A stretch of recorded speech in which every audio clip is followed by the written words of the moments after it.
Hello and welcome everyone, আসসালামু আলাইকুম। Welcome back. সহজ শিক্ষা স্কুলের এ লেভেল ফিজিক্স আপনাদের প্রত্যেককে জানাই আন্তরিক শুভেচ্ছা অভিনন্দন। তো ভাই আমি কিন্তু কথা দিয়েছিলাম যে ঠিক একদিন পরেই আমরা ওয়ার্ক এনার্জি পাওয়ারের সবগুলো সিকিউ নিয়ে দেখা করব ইনশাআল্লাহ। আমি কিন্তু আমার কথা রাখছি। তো ভাই তোমার দায়িত্ব থাকবে এখন সুন্দর মতো ক্লাসটাতে জয়েন করা এবং ক্লাসটাকে খুব সুন্দর মতো শেয়ার দিয়ে আমাদের পাশে থাকা। তো এই ক্লাসটিতে আমরা যে জিনিসপত্রগুলো রাখছি ওভারঅল, তো সবগুলো বোর্ডের সিকিউ ইনশাআল্লাহ রাখছি। তো একটা সময়কে সর্বনিম্ন করার জন্য আমি একটা সিকিউ অলরেডি বোর্ডে দিয়ে রাখছি।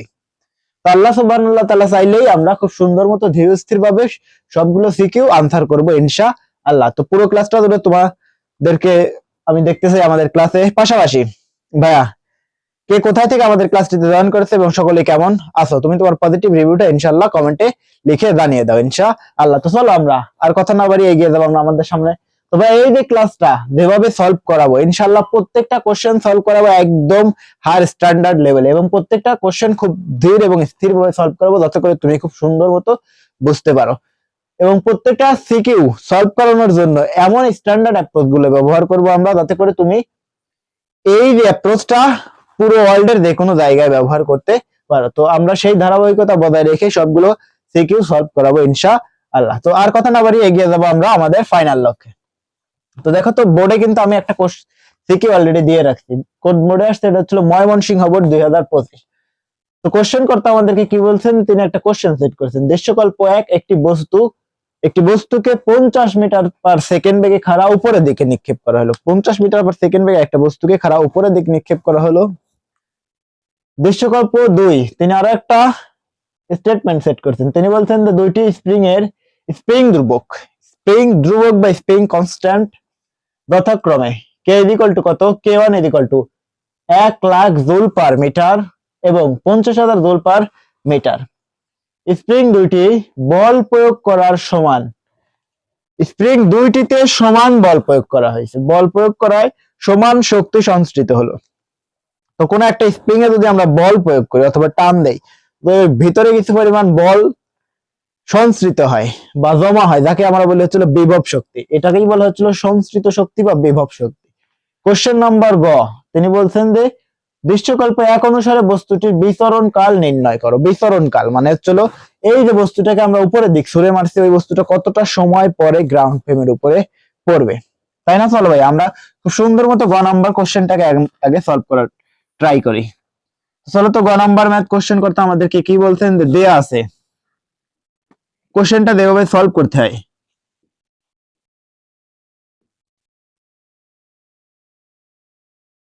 অ্যাকচুয়ালি বোর্ডে যেভাবে কোশ্চেনটা সলভ করাতে হবে ঠিক সেম ভাবেই আমরা ওই অ্যাপ্রোচটাই নেব। দেয়া আছে বস্তুটিকে ছুড়ে মারা হয়েছে কত বেগে, 50 মিটার পার সেকেন্ড হচ্ছিল, খাড়া উপরের দিকে নিক্ষেপ করা হয়েছে 50 মিটার পার সেকেন্ড। এটা ছিল আদি বেগ। তো ছুড়ে মারার বেগ আদি বেগ কত, 50 মিটার পার সেকেন্ড। এই বস্তুকে ছুড়ে মারা হয়েছে হচ্ছিল 50 মিটার পার সেকেন্ড বেগে। তো চলো তো আমরা এই জায়গায় জিনিসটা দেখি। এই যে মাদার আর্থ থেকে এই বস্তুটিকে 50 মিটার পার সেকেন্ড বেগে উপরের দিকে নিক্ষেপ করা হয়েছে। উপরের দিকে নিক্ষেপ করা হয়েছে যে বেগে, এই আদি বেগটা ছিল 50 metre per second. 50 metre per second বেগে খাড়া উপরের দিকে নিক্ষেপ করা হয়েছে। কথা বলছে যে বস্তুটির বিচরণকাল, কত সময় পরে এই বস্তুটি এই যে উচ্চতা, সে একটা উচ্চতা কভার করছে এই বেগের জন্য, পাশাপাশি সেই উচ্চতা থেকে সে কিন্তু পড়বে, নিচের দিকে পড়বে, তাই না? এই যে নিচের দিকে যে পড়ার সময়, সে কিন্তু এই উপরের থেকে এই বস্তুটা কিছুটা সময় পরে এই জায়গায় পড়বে। একে বলা হচ্ছিল বিচরণকাল বা পতনকাল, T1 অথবা T2। যদি এই বস্তুটিকে উৎক্ষেপণের সময়টাকে আমরা ধরে হচ্ছিল T1, তাহলে বস্তুটি ডেফিনেটলি নিচে নামার সময় হবে হচ্ছিল T2। উৎক্ষেপণের সময় হচ্ছিল T1 এবং নিচে নামার সময় হচ্ছিল T2। আর এই জায়গায় ছুড়ে মারার বেগ ছিল হচ্ছিল U ইকুয়াল টু হচ্ছিল 50 মিটার পার সেকেন্ড। ভাই আমরা স্পিড কেন দিচ্ছি না, আমরা জানি যে এই কোশ্চেন গুলো স্টুডেন্টকে বোঝাইতে হবে, কারণ তুমি যদি খুব ধীর এবং স্থিরভাবে শিখতে পারো তাহলে তুমি পরীক্ষার হলগুলোতে খুব দ্রুতই ডেলিভার করতে পারবে। আমাদের একটা সম্ভাবনা আছে যে আমরা সকলে এইভাবে ভাবি যে যত দ্রুত না শিখতে পারবো আমরা, তত দ্রুত আমরা আনসার করতে পারবো। ডেফিনেটলি না। শেখার সময় তোমাকে জিনিসপত্রগুলো খুব সুন্দর মতো ধীর স্থির ভাবে শিখতে হবে। Good things take a time. খুব ধীরে এবং স্থিরভাবে শিখতে হবে, তাইলেই তুমি খুব দ্রুত আনসার করতে পারবে পরীক্ষার হলগুলো। তার আমরা ওই অ্যাপ্রোচটাই নিচ্ছি। তো চলো তো এখন দেখবো যে উৎক্ষেপণের সময়, তো কোনো একটা বস্তুকে যদি আমরা গ্রাউন্ড ফ্রেম থেকে উপরের দিকে উৎক্ষেপণ করি, তাইলে যে সময়টা আমরা বের করব সেটাকে মেজার করা হচ্ছিল v = u + a t। এই জায়গায় কি আর a বলা হয় না, ডেফিনেটলি এটাকে বলা হচ্ছিল g। এই এর পরিবর্তে আমরা লিখবো ছিল g। দেখো তো এই যে শেষ বেগ, এই বস্তুটা যখন এই অবস্থানে আসবে তখন এর শেষ বেগ কত হবে? 0 হবে। ডেফিনেটলি 0 হবে। কেন? কারণ এই বস্তুটা এই জায়গায় থেমে যাবে, থেমে এর পরে না আবার সে নিচের দিকে পড়বে, উপরে যাবে, শেষ হবে বেগ, এরপরে সে আবার নিচের দিকে পড়বে। অনেকটা জাস্ট লাইক এই বস্তুটাকে যদি আমরা ছুঁড়ে মারি, তার একটা বেগ উপরে যাবে, শেষ হয়ে যাবে, এরপরে আবার সে নামতে থাকবে। তো এই যে আদি বেগ কিন্তু আমরা জানি কত, 50 মিটার/সেকেন্ড। আমরা বের করব কত? এই টি। যদি আমরা টি কে বের করতে চাই, তাহলে এই ভি কে এই পাশে গুণ করায় দাও, সরায় দাও, তাহলে মাইনাস ইউ ইকুয়াল টু ছিল জি টি। তো আমরা বের করব কি T, T equal to minus U by G. এই জিনিসপত্র কিন্তু আমরা গতকাল শিখছি, বাট এই জায়গায় মাইনাস হবে না। কেন হবে না? কারণ এই অভিকর্ষের বিরুদ্ধে বলটাকে ছুঁড়ে মারা হয়েছে হচ্ছিল গ্র্যাভিটির বিরুদ্ধে, গ্র্যাভিটির এগেইনস্ট, গ্র্যাভিটি কাজ করে এইদিকে, একে ছুঁড়ে মারা হয়েছে হচ্ছিল উপরের দিকে, সেই কারণে এই জায়গায় মাইনাস হবে না। যদি মাইনাস না হয়, তাহলে এই যে উত্তোলন কাল হচ্ছিল ইউ বাই জি, পাশাপাশি নামার জন্য সময় হচ্ছিল কত? You by G. এই জায়গায় টি ওয়ান উৎক্ষেপণ কাল, পাশাপাশি হচ্ছিল বিচরণ কাল, এই দুইটা সমান হয়। যতটা সময় লাগবে এই বস্তুটাকে উপরে উঠাইতে, পাশাপাশি ততটাই সময় লাগবে বস্তুটাকে নিচে নামতে। যতটা সময় লাগবে বস্তুটা উপরে উঠতে, সেম সময় লাগবে বস্তুটা নিচে নামতে, তাই না? তো যদি সমান সমান সময় লাগে, তাহলে টি ওয়ান ইকুয়াল টু কত হয়? টি টু। তো মেইন সময় লাগবে কত আমাদের? টি। এই টি ইকুয়াল টু কত? T equal to T one plus T two. এই দুইটার যোগফলই হচ্ছিল মোট সময়টি। তো দেখো তো এই দুইটাকে যদি আমরা যোগ করাইতাম, টি ওয়ান ও যা টি টু ও তাই, টি ওয়ান কত এইটাও যেটা, টি টু ও সেইটাই হবে, তাই না? তো মোট সময় কত? ইউ বাই জি প্লাস হচ্ছিল ইউ বাই জি, কত আসে? জি জি কমন নিলে পরে বাসে কত? লসাগু করাও জি, তার মানে হচ্ছিল u plus u, u plus u, বাসে কত? 2 ইউ বাই জি।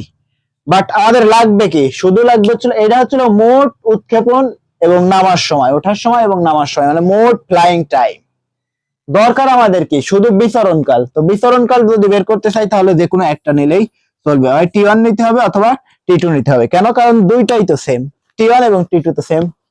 যদি T one T to same হয়, তুমি যে কোনো একটা নিলেই এই যে কোশ্চেন, এই কোশ্চেনের উত্তর তুমি পেয়ে যাবে। তো চলো তো দেখি, যদি আমরা এই টি ওয়ান কে নেই, তো বিচরণ কাল মানে নামতে কতটা সময় নেবে, এই যে বস্তুটির বিচরণ কাল। বিচরণ কাল মানে কি? এই বস্তুটা ছেড়ে দিছি, এই বস্তুটা নামতে কতটা সময় নিছে, এটাকেই তো বলা হচ্ছিল বিচরণ কাল। ছেড়ে দিলে বস্তুটা কতটা সময় লাগবে ভূমিতে পড়তে, তাকেই তো বলা হচ্ছিল বিচরণ কাল। যদি বলতো যে মোট ফ্লাইং সময় কত, সেই জিনিসপত্র আগে তোমারে শিখাচ্ছি। তো চলো আগে এই কোশ্চেনটা সলভ করে ফেলি। তো মোট বিচরণ কাল হবে কত? টি ইকুয়াল টু অথবা T one equal to U by G. দেখো তো আমরা এই জায়গায় কত বেগে ছুড়ে মারছি? 20, তাই না? এই যে বেগ 50, সরি ভাইয়া 50, 50 মিটার/সেকেন্ড বেগে ছুড়ে মারছি। আর জি কত? 9.8। জি যদি 9.8 হয়, ভাই আমি ক্যালকুলেটরটা নিয়ে আসি। ক্যালকুলেটর কই রাখছি?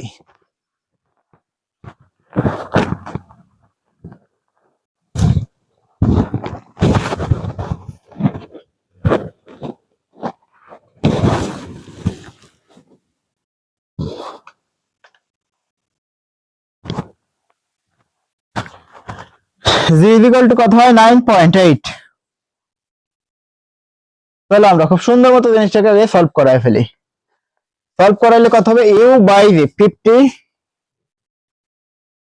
ডিভাইডেড বাই 9.8 ইকুয়াল টু কত হয়? 5.10। সময় আসবে কত? 5.10 সেকেন্ড।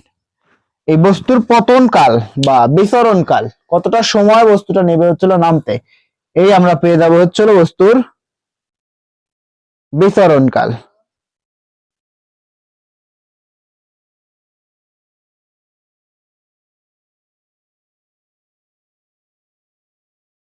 বা ক্লাসের কি সমস্যা? ক্লাস কি দেখা যাচ্ছে না?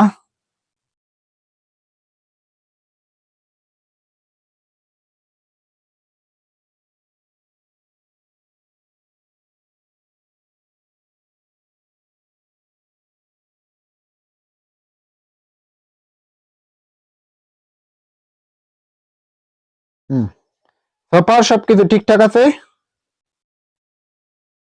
চলো তো ভাই আমরা এগিয়ে যাই আমাদের ফাইনাল লক্ষ্যকে স্থির রেখে।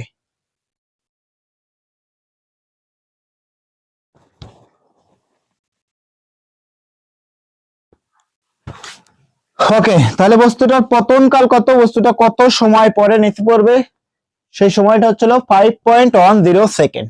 বস্তুটা নিচে নামতে মোট সময় নেবে হচ্ছিল কত, 5.01 সেকেন্ড। যদি বলতো বস্তুটা টোটাল ফ্লাইং টাইম কত, কতটা সময় বস্তুটা এই বাতাসে ভেসে থাকবে, এই মোট সময়টা যদি বের করতে বলতো তাহলে আমরা কোন সূত্রটা ব্যবহার করতাম, তখন ব্যবহার করতাম এই যে টি ইজ ইকুয়াল টু 2u/v।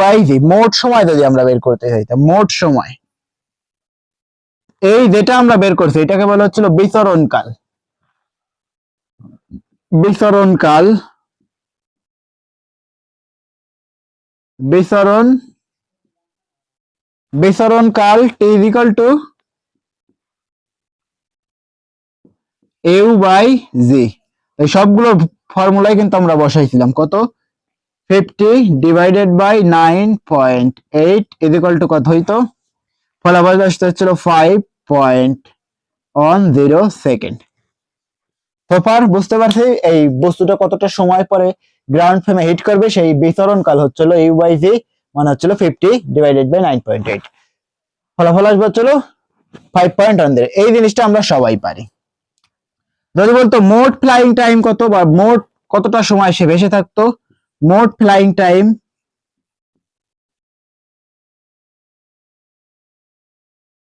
মোট flying time T is equal to কত হইতো, 2u/g।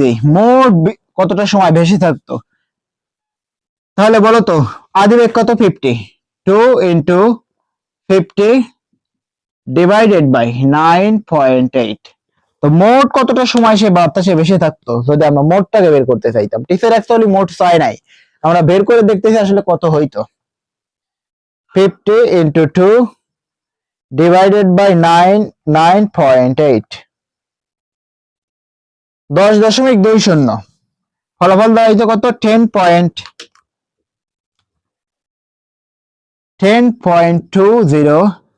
সেকেন্ড।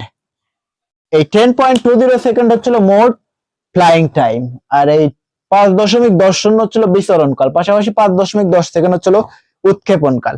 উৎক্ষেপণকাল এবং বিচরণকাল দুইটা তো সেম, তার মানে এই দুইটার যোগফল হচ্ছিল 10.20। ওই যে সেম জিনিসই কিন্তু আসছে, 2u/g। যতটা সময় নেবে বস্তুটা উপরে উঠতে, সেম টাইম ততটাই সময় নেবে বস্তুটা গ্রাউন্ড ফ্রেমে নামতে। এই গেল সোফার সবগুলো কনসেপ্ট। ভাই ক্লাসের কি খবর? ও বেটা কাজ করছ না কেন?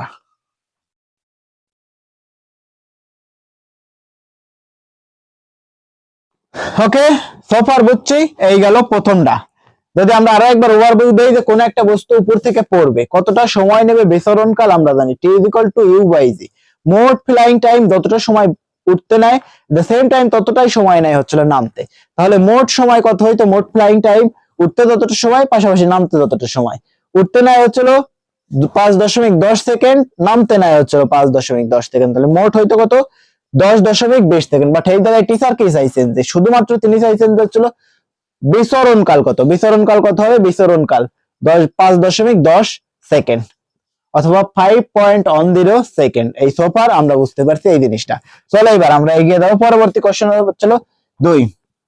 দৃশ্যকল্প 2 অনুসারে প্রথম স্প্রিং এর তুলনায় দ্বিতীয় স্প্রিং এর কত গুণ সংকুচিত হবে তা গাণিতিক বিশ্লেষণের সাহায্যে ব্যাখ্যা দাও। তো এই কোশ্চেনটা খুবই হাই স্ট্যান্ডার্ড, আর এই কোশ্চেনটা বাংলাদেশের অনেকগুলো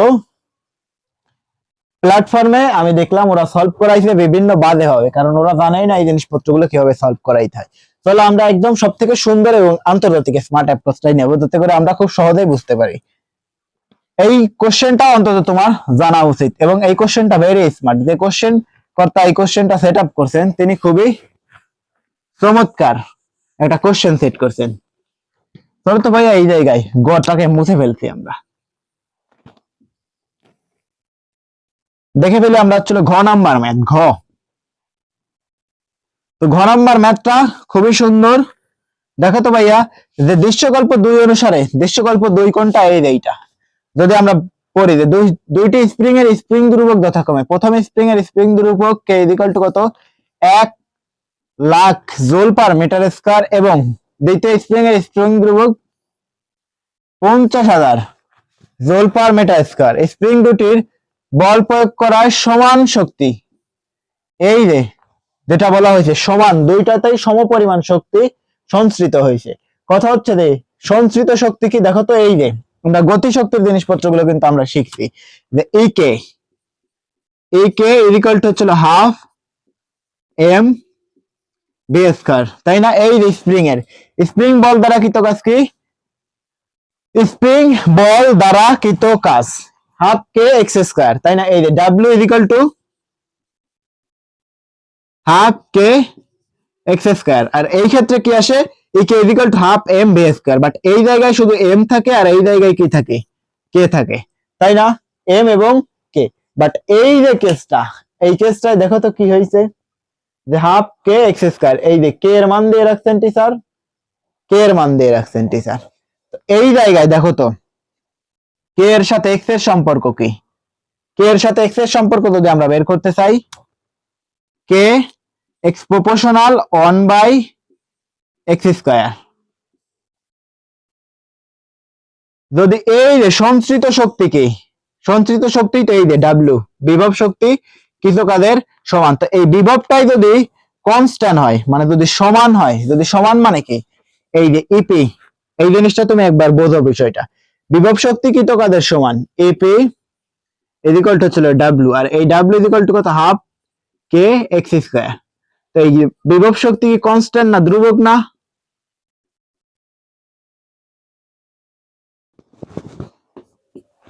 কনস্ট্যান্ট, মানে এই জায়গায় কি হয়েছে, বিভব শক্তি ছিল ধ্রুবক। বিভব শক্তি যদি ধ্রুবক হয় তাহলে দেখো তো এই বিভবের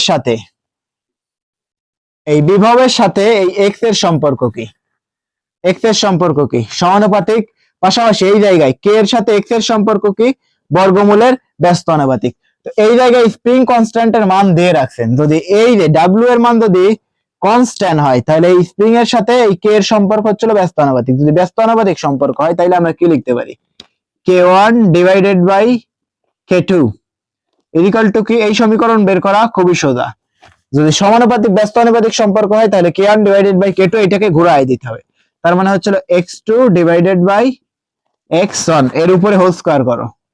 তো বের করব অ্যাকচুয়ালি আমরা কি k1 k2 এর মান কিন্তু দেওয়া আছে, বের করব হচ্ছিল আমরা x এর মান, তাই না? এই যে x এর মান কতটা সংকুচিত হবে, এই x দ্বারা কি বোঝায়, এই x এর পরিচয় কিন্তু আমরা সবাই জানি। এই x এর পরিচয় কি, এই যে জায়গায় x টা আমরা ব্যবহার করছি, x হচ্ছিল সরণ।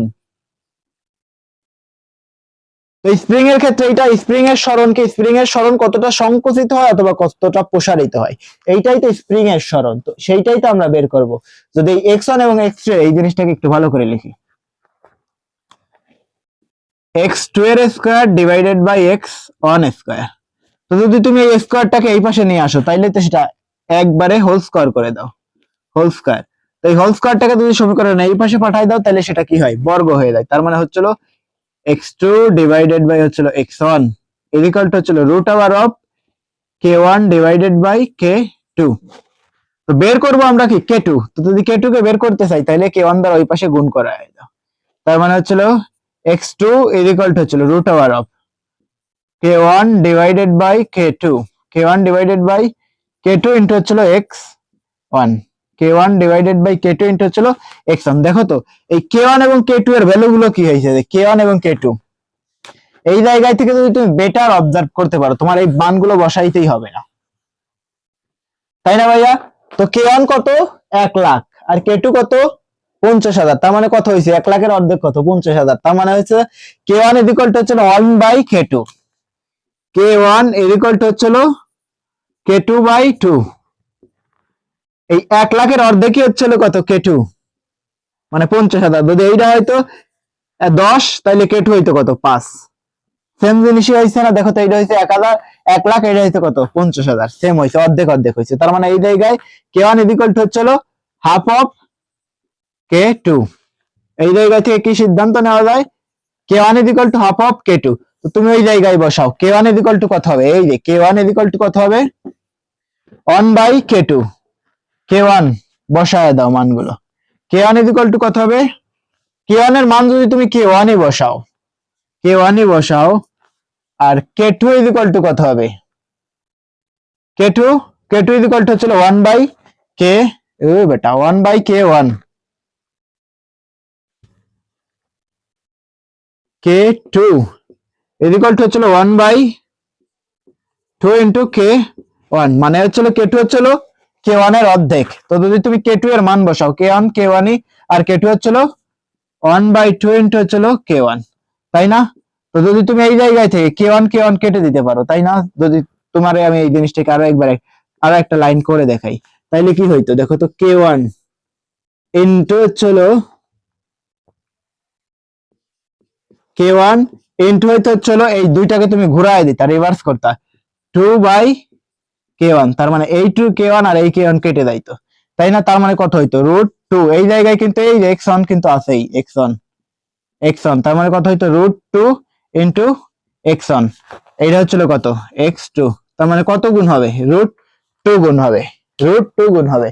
এই যে জিনিসপত্রটা আমি তোমারে শেখাইছি, এই জিনিসপত্রগুলো তুমি ওই জায়গায় থেকে এই মানগুলো বসাও করতে পারতে, বাট ওই মানগুলো বসাইলে তোমাকে অনেক বেশি করতে হইতো।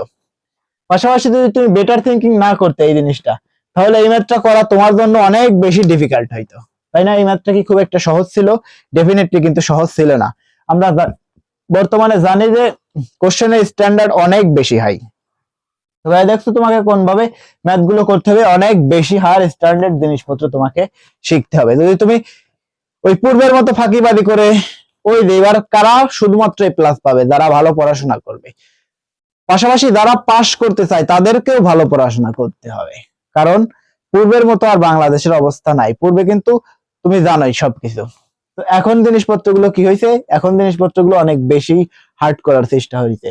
তো এই জিনিসপত্র যদি তুমি না শিখতে থাকো তাহলে কিন্তু সমস্যা। যদি ফাঁকিবাজি করতে থাকি, অনেক বেশি ফাঁকিবাজি করছি ভাইয়া, তোমার হাতে কিন্তু আর খুব একটা বেশি সময় নাই, খুব দ্রুত ফোকাস করো আর এই জিনিসপত্রগুলো শিখতে থাকো। তো কি হয়েছে যে এই জায়গায় থেকে আমরা স্প্রিং কনস্ট্যান্টের জিনিসপত্রগুলো কিভাবে বের করতে পারি, এই সমীকরণ বের করার শেখাটা তোমার জন্য কিন্তু খুবই দরকারি। তো দেখো তো কে1 যদি এত হয় তাহলে কে2 কত হবে, কে1 এর অর্ধেক, এই যে 50 হয়েছে, তার মানে এই দেখো এই জিনিসটা রেশিওটা বের করাটা খুবই সিম্পল। যে কে1 ইকুয়াল টু যদি 1 লাখ হয়, আর কে2 কত হয়েছে 50,000, তার মানে কি এই কে1 এর অর্ধেক হয়েছে কত কে2, তার মানে কে2 ইকুয়াল টু কত হবে 1/2 অফ কে1। ওই জিনিসপত্রগুলো কিন্তু আমরা বসাইছি। তোমারে এই জায়গায় থেকে আমি এক লাইনে ক্যালকুলেশন করি নাই, পরে আরো একটা লাইন করায়া তারপরে তোমারে শিখাইছি। তো এই জিনিসপত্র কিন্তু তোমার বোঝা উচিত। আর এই সমীকরণটা অ্যাকচুয়ালি কিভাবে বের করব, সমীকরণ বের করাটা কোয়াইট সিম্পল। যে আমরা কিন্তু এই জায়গায় থেকে দেখছি যে w ইকুয়াল টু হচ্ছে হাফ কে এক্স স্কয়ার। তো এক্স এর সাথে কে এর সম্পর্ক কিন্তু ব্যস্ত অনুপাতিক। কিভাবে, যদি তুমি এই জায়গায় থেকে 2 কে এই পাশে পাঠিয়ে দাও, 2w ইকুয়াল টু কত হইতো কে এক্স স্কয়ার। তো তুমি এক্সট্রা এই নিচে পাঠিয়ে দাও, এক্সট্রা এর নিচে পাঠাইলে কত হইতো 2w divided by x equal to হইতো কত এক্স স্কয়ার। এইবার দেখো তো এক্স এর সাথে কে এর সম্পর্ক কি, X square X proportional to 1 by K, অথবা K X proportional to 1 by X square. দুইটাই তো সেম জিনিস, এটাও যে কথা মিন করে ওইটাও সেম জিনিসপত্রই মিন করে। তো এই জায়গা থেকে তুমি এই সম্পর্কটা নিয়ে আসতে পারো, আর এই সম্পর্কে খুব জিনিসপত্রগুলো বসাই দিলে সোফার খুব সহজেই তুমি এই ম্যাথটাকে করতে পারবে। কিভাবে করছি আমরা, x1 ডিভাইডেড বাই x2, এই জায়গায় থেকে সমীকরণ কিভাবে সমীকরণ বানাইছি আমরা, এই যে k1 কে এক্স প্রপোর্শনাল টু হচ্ছিল এই বেটা, এক্স প্রপোর্শনাল টু হচ্ছিল 1 বাই এক্স স্কয়ার। তো এই জায়গায় থেকে সমীকরণ বের করা খুবই সিম্পল। যদি সমানুপাতিক সম্পর্ক হইতো তাহলে আমরা একদম ডিরেক্ট সোজা সোজা বসাইতাম, আর যদি ব্যস্ত অনুপাতিক সম্পর্ক হয় তাহলে ঘুরায় দিয়ে বসাইতে হবে। তার মানে এই জায়গা থেকে বসাইতে কত কে1 ডিভাইডেড বাই কে2, যেটা ব্যস্ত অনুপাতিক সম্পর্ক থাকে ওইটাকে ঘুরায় দিয়ে বসাইতে হয়। তার মানে এই x2 কে উপরে বসাইতে হবে আর x1 কে নিচে বসাইতে হবে। যেহেতু আমরা এর মান বের করব, x1 কে নিচে বসাইতে হবে। যেহেতু আমরা এই x এর মান বের করব, তার মানে x এর উপরে হোল স্কয়ার আছে, তার মানে এটার উপরে রুট করে দেব আমরা, একবারে এক লাইনে হয়ে যাবে। তারপরে যদি তুমি এই বেটা x1, যদি তুমি x2 কে বের করতে চাও, x1 কে এই পাশে গুণ করায় দিছি, মানগুলো বসায় দিছি, খুব সহজেই আমরা পেয়ে গেছি ফলাফল। এই গেল হচ্ছিল প্রথম ম্যাথ। এই ম্যাথটা আসছে কোথায়? ময়মনসিংহ বোর্ড। ভাই তুমি দেখছো জীবনটা কতটা কঠিন করে ফেলছে এরা। এইটাই এটাই বর্তমানের বাংলাদেশ, আর বর্তমানের বাংলাদেশটা ভেরি হার্ড। সোফার বুঝতে পারছি আমরা সবাই। চলো আমরা এগিয়ে যাবো পরবর্তী টপিক। আমরা আরো একটা কোশ্চেনকে সলভ করাবো। তুমি দেখো যে কোশ্চেনের প্যাটার্ন গুলো কতটা কঠিন।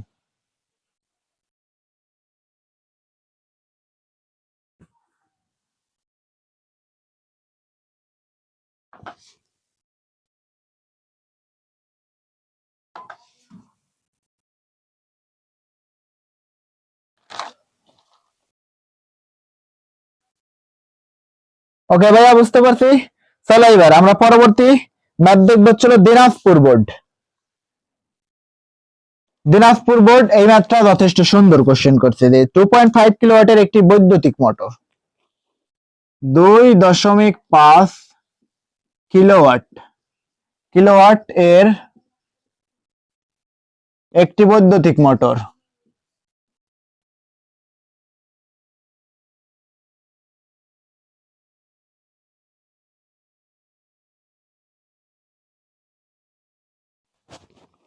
বৈদ্যুতিক মোটর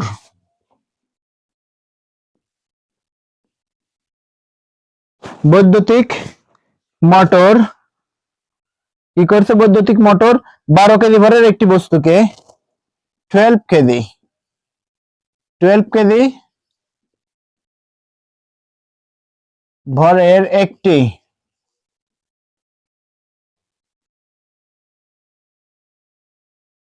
একটি বস্তুকে 50 মিটার না 20 মিটার উপরে তুলে ছেড়ে দিল।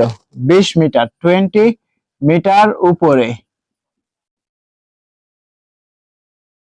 20 মিটার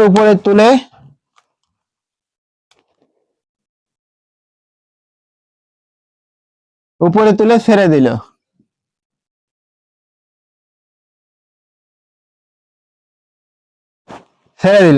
কোশ্চেন নাম্বার গ, মোটরের কর্মদক্ষতা নির্ণয় করো। গ নাম্বার কোশ্চেন যে মোটরের কর্মদক্ষতা নির্ণয় করো।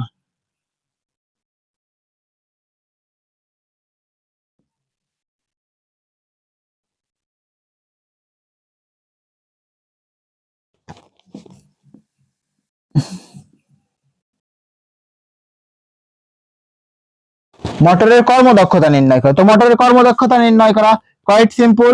গ নাম্বার এফিসিয়েন্সি, মুক্তভাবে পড়ন্ত অবস্থায় বস্তুটি ভূপৃষ্ঠ হতে কত উচ্চতায় এর বিভব শক্তি গতিশক্তির 1/4 হবে। কথা হচ্ছিল উপর থেকে মুক্তভাবে পড়ার অবস্থায় বিভব শক্তি কত উচ্চতায়, কত উচ্চতায় বিভব শক্তি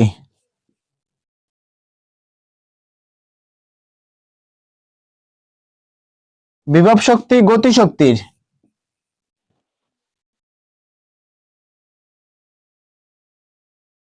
গতিশক্তির 3 গুণ হবে না 1/4 হবে।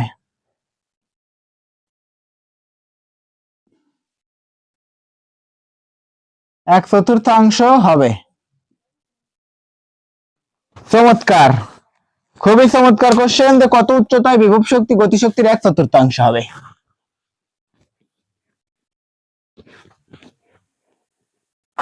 তো চলো আমরা কোশ্চেনটাকে আরো একবার পড়ে ফেলি। কোশ্চেন কর্তা কি বলছেন যে 2.5 কিলোওয়াটের একটি বৈদ্যুতিক মোটর, 2.5 কিলোওয়াটের একটি বৈদ্যুতিক মোটর 12 মিটার 12 কেজি। মোটরের ক্ষমতা কত? 2.5 কিলোওয়াটের একটি বৈদ্যুতিক মোটর 12 কেজি ভরের একটি বস্তু, কত কেজি? 12 কেজি। 12 কেজি ভরের একটি বস্তুকে 20 মিটার কত উচ্চতায় তুলছে? 20 মিটার উচ্চতায় তুলে 20 মিটার উচ্চতায় তুলে ছেড়ে দিল। 20 মিটার উচ্চতায় তুলে বস্তুটাকে ছেড়ে দিতে। কথা হচ্ছিল মোটরের কর্মদক্ষতা নির্ণয় করো, এফিসিয়েন্সি নির্ণয় করো। এফিসিয়েন্সি মানে কি? কর্মদক্ষতা। এই কর্মদক্ষতা বের করা কোয়াইট সিম্পল। গ নাম্বার কোশ্চেন আমরা কিভাবে বের করবো? যে দেয়া আছে, দেয়া আছে। দেখো তো ভাই এই যে কি দিয়ে রাখছেন কোশ্চেন করতে, কিন্তু এই যে মোটরের পাওয়ার দিয়ে রাখছেন, ইনপুট পাওয়ার, পাওয়ার ইনপুট, ইনপুট পাওয়ার দিয়ে রাখছেন কত 2.5 কিলোওয়াট। কিলোওয়াট, কিলোওয়াটকে যদি আমরা ওয়াটে নেই তাহলে 1000 দ্বারা গুণ করাইতে হবে, তার মানে কত হবে 2500 ওয়াট। 2.5 কে যদি আমরা 1000 দ্বারা গুণ করাই তাহলে আমরা পাবো কত 250 ওয়াট। এই 250 ওয়াটের একটা বৈদ্যুতিক মোটর কত উচ্চতায় তুলছে, এই জায়গায় উচ্চতা 20 মিটার এবং ভর কত দিয়ে রাখছেন, ভর m = কত 20 কেজি, 20 কেজি, 20 কেজি, পাশাপাশি কত উচ্চতায় তুলছেন 20 মিটার। এইচ, এইচ = কত 20, ওরে বাপ, ওই বেটা এটা হচ্ছে 12 কেজি, 12 কেজি আর 20 মিটার উচ্চতায় তুলছে। কথা হচ্ছে যে মোটরের কর্মদক্ষতা কত আমরা জানি, এই যে আমরা জানি, তুমি লিখবে আমরা জানি কি, যে আমরা জানি এফিসিয়েন্সি এটা = পাওয়ার আউটপুট, পাওয়ার ওইউটি, এই জিনিসপত্র কিন্তু আমরা খুব সুন্দর মতো শিখে ফেলছি আর আগের ক্লাসে। Power output divided by power input, power input, দেখো তো পাওয়ার আউটপুট কত, এই আউটপুটের পাওয়ার কিন্তু তোমাকে বের করে নিতে হবে। দে পাওয়ার, পাওয়ার W/T। যদি তুমি না পারো তাহলে এইভাবে বসাও, আর যদি তুমি পারো স্মার্ট স্টুডেন্ট হও তাহলে এই জায়গায় বসাও, W/T পাওয়ার ইনপুট। বের করবো কি আমরা, এই ইফিসিয়েন্সি বের করবো, তাই না? এই জায়গায় তুমি 100% দিলেও চলবে, না দিলেও চলবে, 100% দিয়ে দেওয়াই সব থেকে বেটার। তো দেখো তো W/T ইন্টু হচ্ছিল, অথবা পাওয়ার ইনপুট ইন্টু হচ্ছিল টি, তো মানগুলো বসায় দাও, তাই তুমি পেয়ে যাবে হচ্ছিল ফলাফল। W কত হয় mgh, এই W mgh কিন্তু আমরা সবাই জানি, mgh divided by power input into হচ্ছিল টি। তো বসায় দাও, mg এর মান বসাও, এই জায়গায় থেকে mg এর মান বসাও। mg কত 12, 12 কেজি ইনটু g কত 9.8, h কত 20, ডিভাইডেড বাই পাওয়ার ইনপুটের পার্ট করো 2500, 2.5 ইনটু হচ্ছে 1000 মানে 2500। যদি ক্যালকুলেটরে বসা ফলাফল বের করতাম আমরা, ভাই আমি তোমাকে সর্বোচ্চ হেল্প করবো, এর জন্য আমরা নিউমেরিক্যাল ভ্যালু অবধি পৌঁছে দেবো। তো চলো তো আমরা ফলাফল বের করি। 12 ইনটু 9.8 ইনটু চলো 20 ডিভাইডেড বাই 200 না কত, এই পেয়ে যাবো চলো, সরি এই জায়গায় 100% দ্বারা গুণ করাইতে লাগতো, বা এই জায়গায় একটু মিসম্যাচ হয়েছে, ইনটু কত 100%, তাইলে পেয়ে যাইতাম আমরা হচ্ছে এর ফলাফল। 100% দ্বারা গুণ করাই নাই, তাহলে আমরা গুণটাকে আর একবার করে ফেলি 100% দ্বারা, ইনটু হচ্ছিল 100 ডিভাইডেড বাই 2500, 2500, 94.08, 94.08%, তাই না? কর্মদক্ষতা আমরা পেয়ে যাইতাম, এই যে ফলাফল বের করে ফেলছি আমরা কত 94.08%। কিভাবে বের করে ফেলছি, ভেরি সিম্পল। দেখো তো যে পাওয়ার আউটপুট, এই জিনিসপত্র কিন্তু আমি তোমার মাত্রই শিখাইছিলাম গতকাল এর ক্লাসে, যে পাওয়ার এটা ইকুয়াল টু হচ্ছিল power output, power output divided by power input, আউটপুটের পাওয়ার ডিভাইডেড বাই ইনপুটের পাওয়ার। ওই সেম জিনিসপত্রগুলোই আমরা বসাইছি এই জায়গায় থেকে, তুমি যেভাবে করতে, তো তোমার ম্যাথটাকে আমি করে দেই। অ্যাকচুয়ালি বাংলাদেশের টিচাররা যেভাবে তোমাকে কোশ্চেন গুলো সলভ করাই দেয়, তো বাংলাদেশে কি হয়তো তোমাকে এই জায়গায় ডাব্লিউ আগে তোমাকে আগে বের করে নিতে হতো, পাওয়ার ইনপুটের পাওয়ার বের করতে কিভাবে, ডাব্লিউ ইকুয়াল টু হচ্ছিল ডাব্লিউ ডিভাইডেড বাই টি, ডাব্লিউ এর পড়তে বসাইতে হচ্ছিল m H divided by by, t t এর মান বসাইতে কত, যে কত সময় নেছে, তাই না? ও সরি, এই জায়গাতে আমরা টি এর মান বসাই নাই কে ভাইয়া,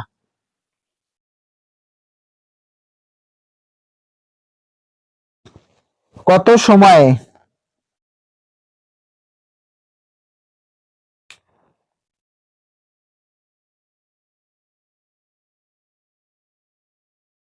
বিশ মিটার উপরে তুলে ছেড়ে দিল 1 মিনিটে, সম্ভবত এই জায়গায় সময়ের মান দেওয়া ছিল চলো 1 মিনিটে। যদি সময়ের মানটা আমরা ধরে দেই 1 মিনিট 60। তো তুমি এই জায়গায় যে কোনো মান ধরতে পারো, 60 70 80 90 100। কোশ্চেন করতে যে মানটা দিবে ওই মানটা দিলেই সব থেকে স্যাটিসফাইড হইতো। যদি এই জায়গায় 60 দেওয়া থাকতো, কত সময় নিছে, তাইলে কিন্তু আমরা ফলাফলটা আরো বেটার পাইতাম। তাইলে কত হচ্ছিল 12 ইন্টু 9.8 ইন্টু কত 20 ইন্টু 100 ডিভাইডেড বাই সময়ের মান কত দিয়ে রাখছিলেন টিচার?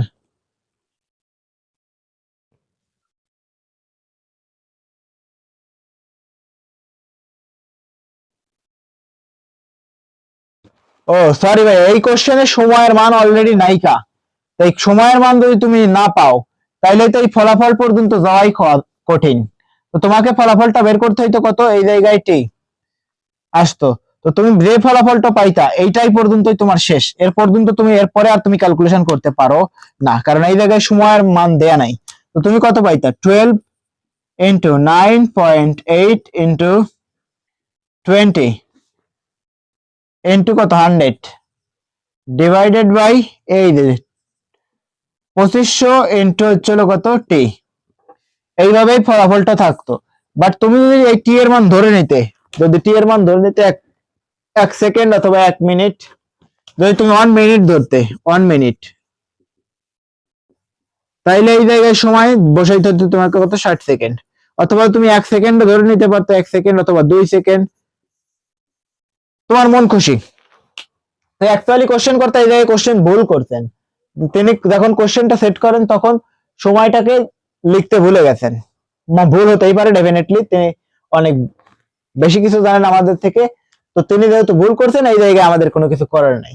তো দেখো তো সময় অনুপস্থিত, তো আমরা ওইভাবেই কোশ্চেনটাকে করবো। আর এইভাবে যদি কোশ্চেন হয়তো বা ভুল আসতেই পারে, যদি ভুল আসে তাহলে তোমার অনেক বেশি প্যারা নেওয়ার দরকার নাই, যেভাবে আছে ঠিক সেইভাবে দিয়ে আসলে পারে টিচার তোমাকে ফুল মার্ক দেবেন। এই জায়গায় কোনো কম্প্রোমাইজ করার মতো কিছু হয় নাই। চলো আমরা এগিয়ে যাই পরবর্তী টপিকের দিকে। এই গেল হচ্ছিল গ নাম্বার ম্যাথ। ঘ নাম্বার ম্যাথটা আরো সুন্দর, যথেষ্ট সুন্দর। ঘ নাম্বার ম্যাথটা কি বলছেন যে কত উচ্চতা বিভব শক্তি গতিশক্তির n গুণ হবে বা 1/4 হবে। এই জিনিসটার শর্টকাট কিন্তু আমি তোমাদের শিখাইছি। এই কোশ্চেনটা আমি শর্টকাটেই বসায় দিয়ে করতে পারি। x = nh divided by n plus 1 অথবা 1 প্লাস n। তো যদি আমি তোমাকে শর্টকাটে করায় দেই, এই সূত্রটাকে আগে শর্টকাটে করাই, তারপরে এলাবোরেট ফর্মটা তোমাদের দেখাচ্ছি। x = nh divided by 1 plus n।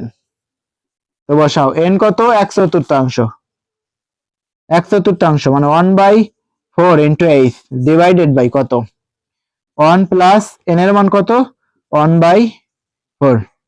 তো যদি তুমি ক্যালকুলেশন করতে তাইলে এই জায়গায় কত পাইতে, h/4 ডিভাইডেড বাই এই জায়গায় কত পাইতে 4 হকে 4 একে 5 5/4। তো তুমি এই 4 আর এই 4 কাইটা দিলে কত বসতো h/5।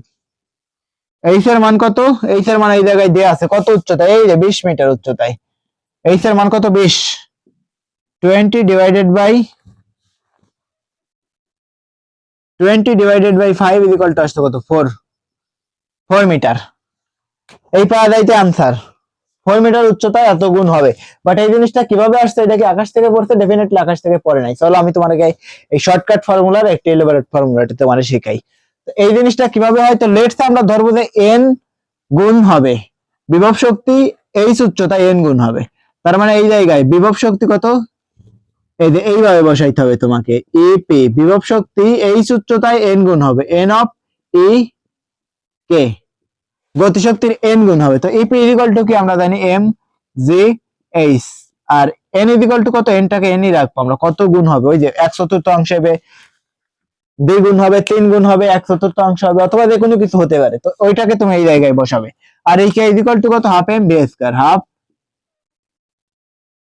বেটা হাফ m b স্কয়ার। তো তুমি এই জায়গা থেকে mm কাইটা দিতে পারো, কাইটা দিতে পারো। তার মানে এই জায়গায় কত পাচ্ছে gh ইকুয়াল টু কত n h n by n equal to gh equal to n into 1/2 b square. তাই না, এই v কতটা তুমি বসাবে, এইটা হচ্ছিল চ্যালেঞ্জ। v তুমি কত বসাবে, এই যে গ্রাউন্ড ফ্রেম থেকে একটা বস্তু উপর থেকে ছেড়ে দেওয়া হয়েছে, তো তো লেটস এই বস্তুটা গ্রাউন্ড ফ্রেমে পড়বে, তো কত উচ্চতায়, হয়তোবা তারা এই এক্স উচ্চতায়, বিভব শক্তি গতিশক্তির এন গুণ হবে। তো এই জায়গায় তোমাকে কত লিখতে হবে, এই এক্স লিখতে হবে, এক্স। তো এই এক্স উচ্চতায় হয়তোবা এরা বিভব শক্তির গতিশক্তির এন গুণ হবে। এই যে অবস্থানে তার কত কত শক্তি আছে, এই অবস্থানে মোট শক্তি কত, এপি, ইকুয়াল টু কত, এপি প্লাস এ কে, বিভব শক্তি প্লাস গতিশক্তি, তাই না? এই কতটুকু বিভব আছে এখনো, সে যতটা উচ্চতায় আছে এইটাই হচ্ছিল এর বিভব, এম জি এক্স। আর গতিশক্তি কতটা হয়েছে, যতটা সে নেমে আসছে, হারানো বিভবটাই এই জায়গায় মোট শক্তি কত ছিল, বিভব শক্তি, আর এই অবস্থানে এই হারানো বিভবটাই হয়েছে গতিশক্তি। কতটা হয়েছে, half M V square, V equal to কত হবে, 2 এইচ মাইনাস এক্স। তো এইটা যদি এক্স হয় তাহলে এই অংশটা কত হবে, ডেফিনেটলি এই অংশটা হবে হচ্ছে এইচ মাইনাস এক্স। কিভাবে দেখো তো, এই যে একটা লাইন, এই লাইনটা পুরো দূরত্ব হচ্ছিল এইচ, পুরো দৈর্ঘ্য হচ্ছিল, এই লাইনের পুরো দৈর্ঘ্য হচ্ছিল এইচ, তাহলে এই অংশটা যদি এক্স হয় তাহলে এই অংশটা কত হবে, ডেফিনেটলি এই অংশটা হবে হচ্ছিল এইচ মাইনাস এক্স। সেম জিনিস, তাহলে এই অংশটা যদি এক্স হয় তাহলে ডেফিনেটলি উপরের অংশ কত হবে, এইচ মাইনাস এক্স, তাই না? তো এই জায়গায় থেকে বসাও, তো ডেফিনেটলি এরা দুইজন সমান হবে। তো এই যে ভি এর পরিবর্তে তুমি বসাবে কত, তোমার একটা লাইনের এই এমটা কেটে দেওয়ার কারণে তোমার কাছে একটু বেশি ভয়ঙ্কর মনে হচ্ছে, তো আমরা এমটাকে আবার ফিরায় আনি। তো ভি ইকুয়াল টু কত বসাবে আমরা, এই যে ভি ইকুয়াল টু বসাবো হচ্ছে 2g(h)। কেন এই জায়গায় ভি ইকুয়াল টু 2g(h) বসাবো, এইটাও আমি তোমাদের শিখাই। দেখো যদি উপর থেকে কোন একটা বস্তু গ্রাউন্ড ফ্রেমে পড়ে, সে কত বেগে অ্যাক্সেল এই জায়গায় হিট করবে, সেইটা কত, হারানো বিভবটাই তো তার গতিশক্তিতে রূপান্তরিত হবে। এই কে ইকুয়াল টু কত হবে, হাফ এম ভি স্কয়ার। তো সে কতটা উচ্চতা নেমে আসবে, এইচ। তো এই ক্ষেত্রে তার এই এইচটাকেই বসাবো আমরা। দেখো তো m g h equal to কত, হাফ এম ভি স্কয়ার। কেন এমনটা হবে, কারণ আমরা জানি যে গতিশক্তির সংরক্ষণশীলতা মেনে চলে, শক্তি কোনো সময় লস হয় না, শক্তি শুধু একটা থেকে আরেকটা কনভার্ট হয়, তার মানে পুরো বিভবটাই গেইন হয় বস্তুর গতিশক্তি উঠাইতে। যদি পুরো এইটাই গেইন হয় বস্তুর গতিশক্তি উঠাইতে, তাই মানে এই জায়গায় থেকে আমরা কেটে দিতে পারি এম, এম বের করবো আমরা কি, ভি, তার মানে 2 কে এর সাথে গুণ করাই দাও, তার মানে V square equal to 2g(h), তার মানে v equal to root over 2g(h). দরকার আমাদেরকে ভি স্কয়ার, এই যে ভি স্কয়ার এর মান, তো ভি স্কয়ার ইকুয়াল টু কত হবে, 2g(h). বাট এই ক্ষেত্রে এইচ হবে না, কেন হবে না, কারণ এই জায়গার তো পুরো উচ্চতা তো নামে নাই, কতটুকু নামছে, এইচ মাইনাস এক্স, তার মানে এইচ এর পরিবর্তে আমরা বসাবো হচ্ছে 2g(h মাইনাস এক্স). এই জায়গায় 2g আর এই জায়গায় জি, এই জায়গায় এম, এই জায়গায় এম, এই 2 আর এই 2 সবগুলো কেটে দিতে পারো, তার মানে বাসে কত, H equal two N into H minus x, তাই না? এই যে এই এইচ মাইনাস এক্স, এইটাই তো বাসে, N into H minus x. চলো বাকি ক্যালকুলেশনটা আমরা করতে থাকি। যদি পুরো ক্যালকুলেশনটা আমরা করে ফেলি তাহলে আমরা পেয়ে যাবে কত, এইচ ইকুয়াল টু এই এন দ্বারা ভিতরে গুণ করাও, N H minus N x. দরকার আমাদের কি, এক্স, তাই না? এইটারে কি বলা হয়, এইটা তো এইচ না ভাইয়া, এটা তো এক্স, বারবার কেন মিস ম্যাচ হচ্ছে, এটা এক্স, ওরে বেটা এটা এক্স, যদি এক্স হয় তাহলে এই মাইনাস কে এই পাশে নিয়ে আসো, তাইলে কত হবে, x plus N x, N x equal to হচ্ছিল কত, এন এইচ। তো এই জায়গা থেকে যদি আমরা এক্স কে কমন নাই তাহলে বাসে কত, 1 প্লাস এন ইকুয়াল টু কত হবে, এন এইচ। তো বের করবো আমরা কিন্তু এক্স কে, তার মানে এক্স কে যদি আমরা এই পাশে রাখি, n h divided by 1 plus x, ফলাফল কিন্তু আমরা পেয়ে গেছি। আমি তোমার একটু স্লোলি পড়াচ্ছি, বাট ফার্স্ট পড়াইলে অনেকেই বোঝে না, তো আমি ওই জিনিসটাই ধরে রাখছি যে আমরা একটু স্লো পড়াবো। আমি প্রত্যেকটা দিনে অনেক বেশি দ্রুত পড়াই, স্টুডেন্টরা বুঝতে অনেকটা প্যারা খায়, তাই এই জন্য আমরা আজকে একটু স্লো পড়াচ্ছি, বুঝতে পারছি? তো এই যে সেই সূত্রটা কিন্তু আমরা পেয়ে গেছি, কত হবে ভাই, তুমি এটাকে একদম ঠাটায় মুখস্থ করে ফেলো যে বিভব শক্তি কত উচ্চতায় গতিশক্তির দ্বিগুণ হবে, 3 গুণ হবে, অথবা 1/4 হবে, সেইটা হবে কত, x equal to nh divided by 1 plus n। এই সূত্রটা তুমি মনে রাখলে একবার এক লাইনে আনসার। আমরা কিন্তু অঙ্কটাকে আগেই করে ফেলতে, বাট আমি তোমার এবার পুরোটা দেখাই দিলাম জিনিসটা অ্যাকচুয়ালি কিভাবে কাজ করে। সোফার এই গেল আরো একটা বোর্ড। চলো আমরা এবার এগিয়ে যাই পরবর্তী আরো একটা কোশ্চেনের দিকে।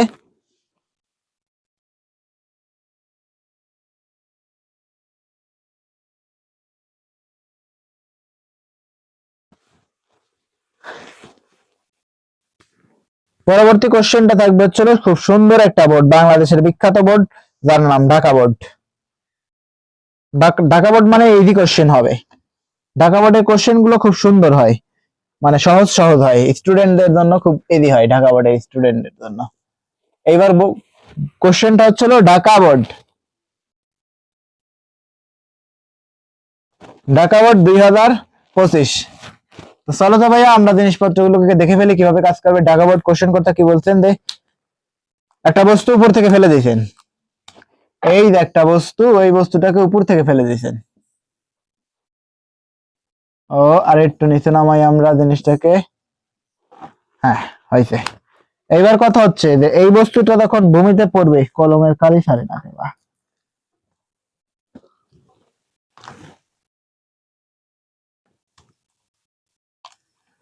তো মোট 4টা প্যারামিটার সেট করছেন। এই উপরের অবস্থান pay 1 2 3 4, pay Q R S T, আর এই যে লাস্টের যে মিলছে এটাকে বলছেন হচ্ছিল ও শূন্য, P Q R S T ও অথবা 0। এইবার তিনি এখানে লিখছেন, এখানে P Q R S P Q প্রত্যেকটা অংশ খণ্ড মানে এই প্রত্যেকটা দূরত্ব সমান লিখছেন। তিনি বলছেন হচ্ছিল P Q is equal to হচ্ছিল Q R, Q R is equal to হচ্ছিল R S, R S is equal to এই বেটা এস বেশি পেশা হয়ে গেছে, R S is equal to হচ্ছিল S T is equal to হচ্ছিল টিও।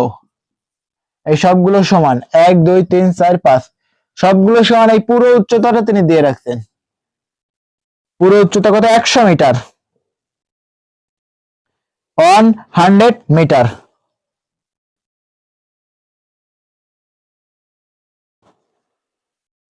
মিটার না পুরো উচ্চতা, কোশ্চেন করতে কত দিয়ে রাখছেন, যে পুরো উচ্চতা দিয়ে রাখছেন হচ্ছিল 100 মিটার, পুরো উচ্চতা 100 মিটার। তো এই যে প্রত্যেকটা খণ্ডের দূরত্ব কত হবে, তাহলে দেখো তো মোটটি তুমি যোগ করায় ফেলো, এই থেকে গড় নিতে হবে, মানে প্রত্যেকটা কে কত অংশ পাইছে সবগুলোর যোগ করা, এইটা দ্বারা ভাগ করাইতে হবে। সবগুলোর পরিমাণ তো এইটা, তো সবগুলো যদি সমান হয় তাইলে এই যে পি সবগুলো একটা সমান, ধরো p q plus p q plus p q plus p q, মানে প্রত্যেকটাই সমান 1 2 3 4 plus p Q is equal to কত 500। এই জিনিসটা আমরা এই মোড় লিখতেছি, আগে কোশ্চেনটার স্টেটমেন্ট আগে সেট আপ দিই আমরা। পরবর্তীতে তিনি কি বলছেন, যে এখানে সবগুলোই সমান এবং বস্তুটি অভিকর্ষ বলের প্রভাবে নিচে পড়ছে, মানে বস্তুটি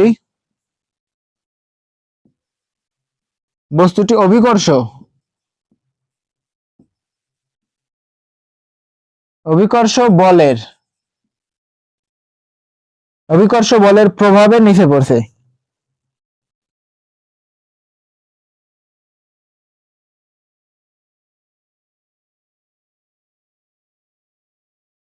কিসের প্রভাবে, অভিকর্ষ বলের প্রভাবে। কোশ্চেন করতে কোশ্চেন সেট আপ করছিল উদ্দীপকটি কত সময় পর বস্তুটি ভূমিতে স্পর্শ করে, উদ্দীপকে উল্লেখিত বস্তুটি কত সময় পর ভূমিতে স্পর্শ করবে। অনেক বড় সড়ো অঙ্ক, এটা লেখাই তো যথেষ্ট খারাপ কঠিন কাজ। যে উদ্দীপকে উল্লেখিত বস্তুটি কত সময় পর ভূমিতে আঘাত করবে, মানে এই বস্তুটি কত সময় পর ভূমিতে হিট করবে, কত সময় পর বস্তুটি ভূমিতে আঘাত করবে।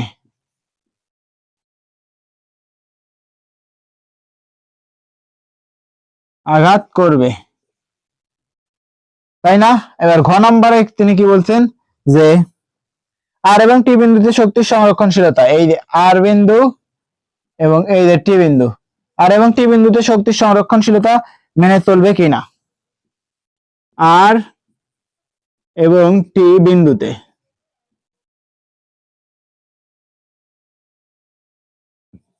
শক্তির সংরক্ষণশীল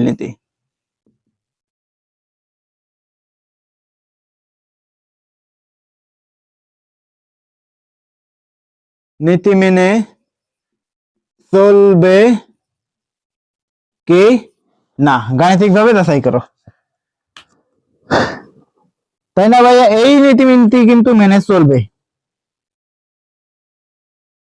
এই নীতিনীতি কিন্তু মেনে চলবে। চলো আমরা দেখি ফেলি জিনিসপত্রগুলোকে একদম সোজা সাপটা। এই জিনিসপত্র কিন্তু একদম এই যে বস্তুটি কত সময় পর ভূমিতে আঘাত করবে, একদম কোয়াইট সিম্পল। দেখো তো, এই যে সবগুলো যদি প্রত্যেকটা দূরত্ব যদি সমান হয় তাহলে তুমি বসায় ফেলো গ নাম্বার।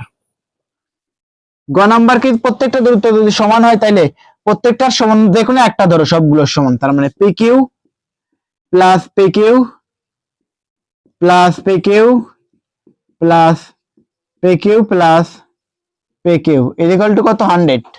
তো সবগুলো কত 1 2 3 4 5 5 পি কিউ ইকুয়াল টু কত 100। 100 তার মানে পি কিউ ইকুয়াল টু কত, পি কিউ ইকুয়াল টু কত 100/5 মানে হচ্ছে 20। মানে প্রত্যেকটা অংশের দূরত্ব হচ্ছিল 20 মিটার। প্রত্যেকটা অংশের দূরত্ব যদি 20 মিটার হয় তাহলে কি বলছেন তো কত সময় পর বস্তুটি ভূমিতে আঘাত করবে। এই জিনিসটা বের করা আরো সহজ, এই জিনিসটা লাগবেই না। তার মানে কত সময় পর ইজ ইকুয়াল টু কত সময় পর ভূমিতে আঘাত করবে, এই জিনিসটা আমরা বের করবো এই সূত্র দ্বারা। S is equal to UT plus half A T square. তাই এই জায়গায় তোমাকে কোন কোন জিনিসপত্রগুলো চেঞ্জ করতে হবে, এ কে এর পরিবর্তে লিখতে হবে জি, আর এস এর পরিবর্তে লিখতে হবে এইচ। এই জিনিসটা কিন্তু আমরা সবাই জানি, গতিশক্তি গতি অধ্যায় থেকে অথবা বল অধ্যায় থেকে তোমাকে এই জিনিসটা শিখে আসতে হবে যে S is equal to UT plus half A T square. যদি ভূমির ক্ষেত্রে পড়ে সেই ক্ষেত্রে এই এস এবং এইচ এর মানটা, এস এবং এ এর মানটা পরিবর্তন হবে। এস এর ক্ষেত্রে বসবে এইচ আর এর ক্ষেত্রে বসবে হচ্ছিল জি। তো যদি এই জায়গায় থেকে আমরা দেখো তো এই অবস্থানে বস্তুর মোট শক্তি কত ছিল, আদিবেগ কত ছিল 0। যদি আমরা এই চিত্রটাকে এই জায়গায় ড্র করাই, যদি গ্রাউন্ড ফ্রেমে পড়তে চাই এই অবস্থানে বস্তুর আদিবেগ কত 0, তাই না? আর মোট দূরত্ব কত 100 মিটার, মোট উচ্চতা 100 মিটার। তো তুমি আদিবেগটাকে যদি শূন্য বসাও তার মানে এইচ ইকুয়াল টু কত আছে, হাফ জি টি স্কয়ার। বের করবো আমরা কি টি, তো একবার সরাসরি টি কে বের করে হলো টি ইকুয়াল টু এই জি কে এইচ এর সাথে গুণ করাও, তার মানে 2h আর জি দ্বারা ভাগ করাও, 2h/জি 2h/জি। এই জিনিসপত্রগুলো কিন্তু আমি তোমারে বের করে শিখাইছিলাম। তোমার বুঝতে যদি কষ্ট হয় তাহলে মুছে দিয়ে আমরা আরো কয়েকটা লাইন তোমাকে করে দিই। তো এই 2 এর সাথে h গুণ করাও, 2h ইকুয়াল টু কত, জি টি স্কয়ার, তাই না? এই বেটা 2h স্কয়ার বেটা, জি টি স্কয়ার বের করবো আমরা কি টি, তার মানে জি দ্বারা ভাগ করাই দাও, 2h/জি ইকুয়াল টু কত, টি স্কয়ার। তো এই জায়গায় রুট স্কয়ার আছে, এই পাশে নিয়ে এসে বর্গ করাই দাও, তার মানে টি ইকুয়াল টু √2h/জি। ওই মানটাই কিন্তু আমি তোমার শুরুতেই লিখে দিয়েছিলাম, টি ইকুয়াল টু √2h/জি। এই মানটা আমি এর আগেও কিন্তু প্রুফ করে দেখাইছি। তো চলো তো এই জায়গায় যদি আমরা ম্যাথটাকে করে ফেলতাম একদম সহজ, টি ইকুয়াল টু √2h/জি, তাই না? তো বসাও এইচ এর মান কত, কি জানতে লাগবে, কিচ্ছুই না, জানতে লাগবে কত উচ্চতায় থেকে বসে। এই উচ্চতা কিন্তু এই জায়গায় দেয়া আছে কত, 100 মিটার। মান বসায় দাও, √2, এইচ কত 100, জি কত 9.8। তো ভাই যদি আমরা ক্যালকুলেশনটা করি, ভাই আমি তোমাকে ক্যালকুলেশন করে দেখাচ্ছি কিভাবে এই জিনিসটা করবে তুমি। ফলাফল কত আসবে, √2 into 100 ডিভাইডেড বাই কত 9.8, 2 into 100 divided by 9.8 আসবে হচ্ছিল 4.51 সেকেন্ড, 4.51 সেকেন্ড। এতটা সময় নেবে বস্তুটা ভূমিতে আঘাত করার জন্য। এই বস্তুটাকে যদি 100 মিটার উপর থেকে ছেড়ে দেই তাহলে বস্তুটা ভূমিতে পড়তে কতটা সময় নেবে, এই যে গ্রাউন্ড ফ্রেমে হিট করার মুহূর্ত পর্যন্ত তার সময় থাকবে হচ্ছিল 4.51 সেকেন্ড, 4.51 সেকেন্ড। এই গেল সোফার গ নাম্বার। বুঝতে পারছি সোফার কিভাবে কাজ করবে, যে এই জায়গায় S equal to UT plus half A T square, ওই সমীকরণে তুমি মানগুলো বসাইছো, এস কে চেঞ্জ করছো এইচ দ্বারা, আর জি কে এ কে চেঞ্জ করছো হচ্ছিল জি দ্বারা। ফলাফল বের করছো, ক্যালকুলেশন করছো, আমরা পেয়ে গেছি টি ইকুয়াল টু √2h/জি। এরপরে আমরা মানগুলো ইনপুট দিছি, আমরা পেয়ে গেছি হচ্ছিল 4.51 সেকেন্ড। সোফার এই গেল গ নাম্বার। ওকে, যদি গ নাম্বার শেষ হয়ে যায় তাহলে আমরা এবার দেখবো ছিল ঘ নাম্বার। এই ঘ নাম্বারটা যথেষ্ট সুন্দর, যে টি এবং আর, এই টি এবং আর এ, তো আর কতটা আছে 1 2 3 3 বিষয় 60 ফিট উচ্চতায় আছে, আর এই বেটা কতটায় আছে 20 ফিট 20 মিটার উচ্চতায় আছে। তো এই আর এবং টি দুটো সমান হবে কিনা, ডেফিনেটলি সমান হবে। শক্তির সংরক্ষণশীলতার নীতি থেকে আমরা জানি সমান হবে। তবে আমি যদি তোমাকে ক্যালকুলেশনটা করে দেখাই এই মানগুলো বসায়া বসায়া, তাইলেও একটা অ্যাপ্রোচ থাকবে ম্যাথের। পাশাপাশি যদি আমি তোমার এই ক্যালকুলেশনটা না দেখাই, এইগুলো বাদ দিয়ে শুধুমাত্র এই যে মানগুলো দিয়ে যদি আমরা ক্যালকুলেটরের মানগুলো না বসাই এই জিনিসপত্রগুলো যদি করি তাইলে হবে। দুইটা অ্যাপ্রোচে আমি তোমারে দেখাই। দেখো তো প্রথমে কি করতে হবে, এই অবস্থানে আর অবস্থানে মোট শক্তি ই অফ আর, এটা আমরা প্রকাশ করবো হচ্ছিল ঘ নাম্বার ই অফ আর, আর অবস্থানে মোট শক্তি। চিত্রটাকে আমরা ড্র করি, চিত্রটাকে যদি আমরা পুনরায় রিড্র করি তাহলে এই বস্তুটা উপর থেকে পড়বে। এই যে একটা অবস্থা, এটা হচ্ছিল আর অবস্থান, এবং এইটা অবস্থা, এটা হচ্ছিল টি অবস্থা। তো এই আর এর উচ্চতা কত, ওই যে আমরা কিন্তু মাত্রই বের করে ফেলছিলাম যে 5 P Q is equal to কত 100, তার মানে কত P Q, P Q is equal to কত 20। এই টি কত আছে, টি এর উচ্চতা কত 20, আর এই এটা আছে কয়টা, তিনটা উচ্চতা, 1 2 3, মানে 60 ফিট উচ্চতায় আছে সে। ফিট না মিটার, 60 মিটার উচ্চতায় এখনো সে আছে। কথা হচ্ছে যদি ছেড়ে দেই তাহলে এই অবস্থানের মোট শক্তি এবং এই অবস্থানের মোট শক্তি সমান হবে কিনা, ডেফিনেটলি সমান হবে। তবে ই ইজ ইকুয়াল টু কত হবে, বিভব শক্তি ই অফ আর, এই আর অবস্থানের মোট শক্তি বিভব শক্তি প্লাস গতি শক্তি। এই বেটা এই কে, তো চলো তো আমরা যদি মানগুলো বসাই দিই, বিভব কত এম জি, যতটা উচ্চতা এখনো সে আছে এটাকে বলবো কি এক্স, প্লাস যতটা নেমে আসছে half M B square, V equal to কত বসাবে 2g এইচ মাইনাস এক্স, যতটা সে নেমে আসছে, তাই না, 2g এইচ মাইনাস এক্স। যদি আমরা পরবর্তী লাইনটা করতে থাকি তাহলে এই জায়গা থেকে এমজি এমজি আমরা কমন নিতে পারি, এইটু কাইটা দাও, এমজি এমজি কমন নেওয়া যায়, এমজি কমন নিলে এই জায়গায় বাসে কত, বাসে কত x plus H minus x, H minus x, এই মাইনাস এক্স আর প্লাস এক্স বাদ যায়, বাদ গেলে বাসে কত এম জি এইচ, হ্যাঁ মিলছে। আর অবস্থায় মোট শক্তি কত এম জি এইচ, তুমি এই মানগুলো বসাইতে পারো। এম কত, বস্তুর কত ভর বিশিষ্ট বস্তুকে নিচে ফেলছেন, বস্তুর ভর কি দেয়া নাই 10 কেজি, এই যে পি বস্তু, এই পি বস্তুর ভর কিন্তু অলরেডি দেয়া ছিল 10 কেজি, 10 কেজি ভরের বস্তু নিচে পড়ছে। তো বসাও 10 ইন্টু 9.8 ইন্টু কত এইচ, কত এইচ হচ্ছে 100 মিটার।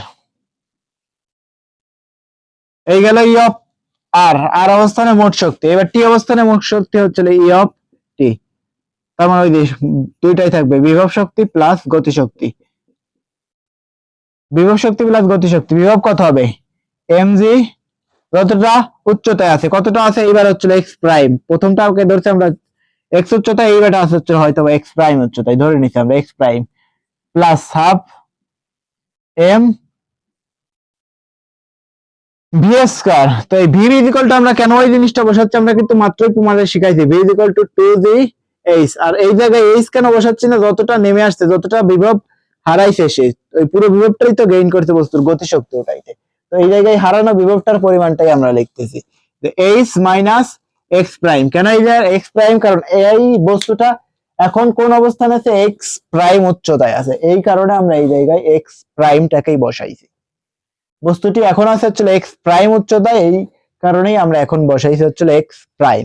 তো চাইলেই আমরা এর আগেরটাকে দুইবার বের করতেছি, তো একটাকে এক্স ধরছি আর একটাকে এক্স প্রাইম ধরছি। এইবার এই জায়গায় তুমি বসাও ভি এর পরিবর্তে 2g H minus X prime.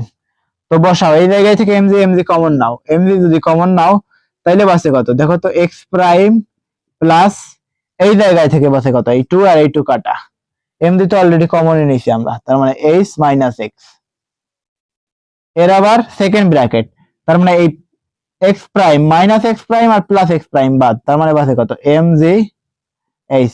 তার মানে এইবারও তো মিলছে, কত বসা, এম এর মান কত 10, জি কত 9.8, এইচ কত 100। এই তুমি পেয়ে গেছো, দুইটার ফলাফল কি সমান আসছে, হ্যাঁ আসছে। তো আমরা এই জায়গা থেকে কি সিদ্ধান্ত নিতে পারি যে শক্তির সংরক্ষণশীলতার নীতি মেনে চলবে। তার মানে E of R equal to হচ্ছে E of T, E of R equal to হচ্ছে ই অফ টি। তো ভাই আমি তোমার যেভাবে শিখাচ্ছি এই ম্যাথ গুলো, তুমি সারা বাংলাদেশের সবগুলো platform I channel, I guarantee, আমি তোমার এতটুকু গ্যারান্টি দিতে পারি যে বাংলাদেশের কোনো বোর্ড তোমাকে এইভাবে অন্তত, কোনো প্ল্যাটফর্ম তোমাকে এইভাবে অন্তত কোশ্চেন গুলো সলভ করায় দেবে না। আমি জানি তারাও কোশ্চেন সলভ করায় দেবে। তারা কিভাবে করবে, প্রত্যেকবার মানগুলো বের করবে, মানগুলো বের করে করে ইনপুট দিবে। ওইটা খুব একটা পজিটিভ ফলাফল বয়ে আনে না। আমিও তোমার মতো স্টুডেন্টই ছিলাম, তো আমরা তো ওই তোমার মতো ভাবেই শিখছি। বাট এখন আমরা এই অ্যাডভান্স জিনিসপত্র কিভাবে শিখছি, কারণ আমরা এখন অনেক বড় হয়ে গেছি এবং বহির্বিশ্বের সাথে আমরা এখন চলাচল অব্যাহত রাখছি, কারণ আমরা এখন এই লেভেল ফিজিক্স পড়ি। তাই আমি তোমাকে এত সুন্দর মতো জিনিসপত্রগুলো রিপ্রেজেন্ট করতে পারতাম। যদি বাংলাদেশেই তোমার মতোই পড়তাম তাহলে এত সুন্দর মতো এই জিনিসপত্রগুলো রিপ্রেজেন্ট করতে পারতাম? ডেফিনেটলি পারতাম না। তো তোমাকেও এই জিনিসপত্রগুলো শিখতে হবে আমাদের সাথে থেকে। আর সেই জিনিসপত্র কিন্তু আমি ওভারঅল তোমাকে পুরো জিনিসপত্র শিখাইছি। তো আমি কেন মান বসায় বসায় এই জিনিসপত্রগুলো ক্যালকুলেশন করতেছি না? মান বসায় বসায় করবে কারা? যারা পারে না, বাংলাদেশি স্টুডেন্টের জন্য থাকবে হচ্ছে মান বসায় ক্যালকুলেশন। আর আমরা এ লেভেল ফিজিক্স, আর এ লেভেল ফিজিক্সে কি থাকবে? কোনো মান চলবে না, সরাসরি ফলাফল দিয়ে ফলাফল বের করে ফেলবো আমরা এই জিনিসপত্রগুলো দিয়েই। দেখছো কিভাবে কাজ করে? খুব স্মার্ট অ্যাপ্রোচ। তুমি যদি এই ম্যাথটা আমার কাছে না করে অন্য জায়গায় করতে, অথবা তোমার কাছে তো একটা ডেফিনেটলি টেস্ট পেপার আছে, তুমি এই টেস্ট পেপারটা খুলে বের করে দেখো যে এই ম্যাথটা কত ভাবে তারা করছে, কত বিদিকে চিন্তাবস্ত করছে, আর তোমার একদম সহজ ভাবে শিখাই দিচ্ছে, একদম শর্টকাট টিপস। কি করছি আমরা দেখো তো।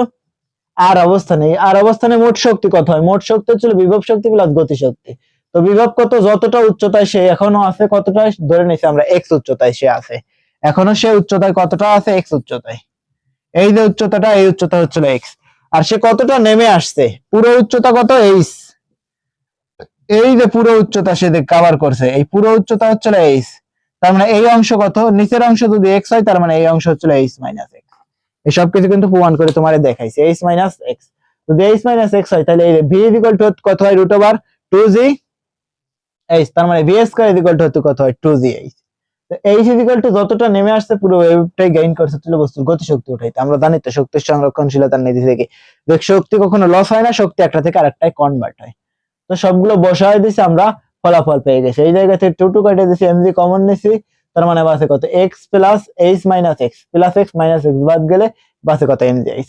এই জায়গায় সেম জিনিসপত্রই হয়। এখন সে কতটা উচ্চতায় আছে? এই যে টি, টি অবস্থানে মোট শক্তি বের করছি আমরা। এই অবস্থান টি কে ধরে নিছি আমরা কত? X prime. সে এখনো এক্স প্রাইম উচ্চতায় আছে।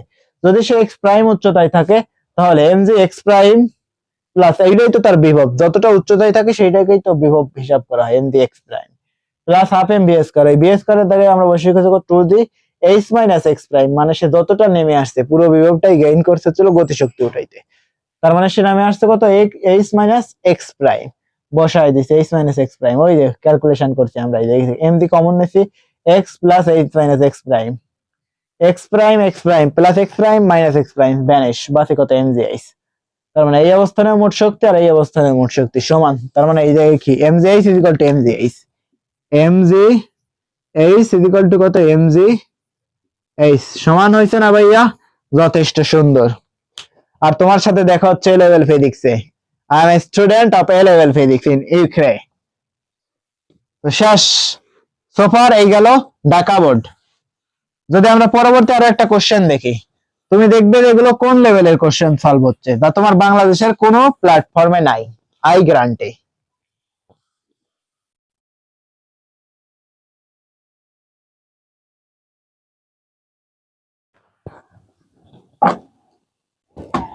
মা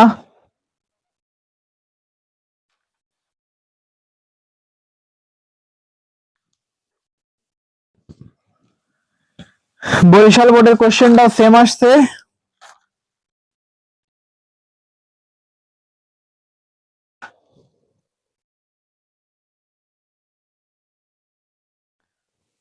যশোর বোর্ড, যশোর বোর্ডে একটা কোশ্চেন আসছে, সেম কোশ্চেন। তো এই কোশ্চেনটাকে আমি তোমাকে করাবো নাকি বরিশাল বোর্ডের কোশ্চেন? এই যশোর বোর্ডের কোশ্চেনটা তুমি দেখলে গেস করতে পারবে যে কোন কোশ্চেন গুলো সব থেকে বেশি আসে। বেশি আসে কোনগুলো? যে বিভব শক্তি গতিশক্তির সমান হবে কিনা। এই যে ম্যাথটা করাইছে এই ম্যাথটা আর এই ম্যাথটা সেম, তো ওই সেম ম্যাথটা আমরা করাবো না, আমরা আর একটা টাইপ দেখবো, সেটা হচ্ছিল বরিশাল বোর্ড 25।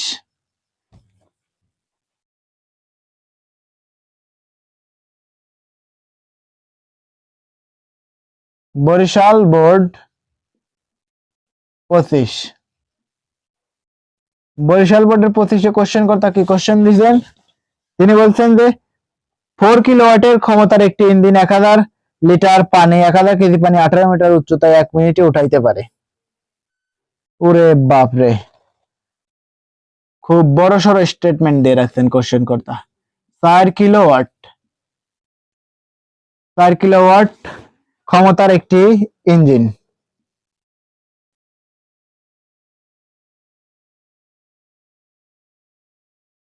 একটি ইঞ্জিন 4 কিলোওয়াট ক্ষমতার একটি ইঞ্জিন 1000 কেজি 1000 কেজি 1000 কেজি পানি 1000 কেজি পানি কত উচ্চতায় তুলছেন? 1000 কেজি পানি তুলছে মোটরটা হচ্ছিল 18 মিটার উচ্চতায়। উচ্চতাটা দিয়ে রাখছেন 180 মিটার, 18 মিটার উঁচুতে 1 মিনিটে উঠাতে পারে। সময় নেয় কত উঠাতে?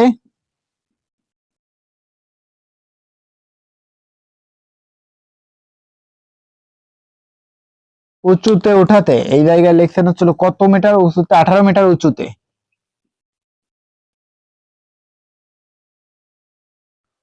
18 মিটার উঁচুতে 1 মিনিটে 1 মিনিট, মিনিটে কি তিনি বাংলায় লিখছেন? হ্যাঁ মিনিটে। 1 মিনিটে 1 মিনিটে উঠাতে পারে।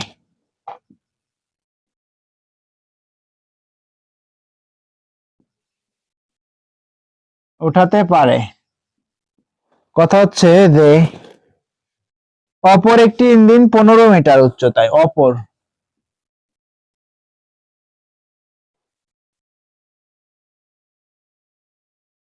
একটি ইঞ্জিন 15 মিটার উচ্চতায় 115 মিটার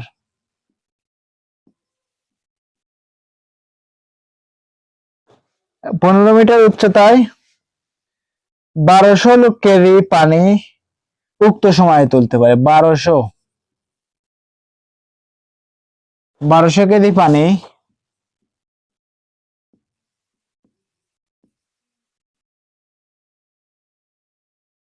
উক্ত সময়ে তুলতে পারে।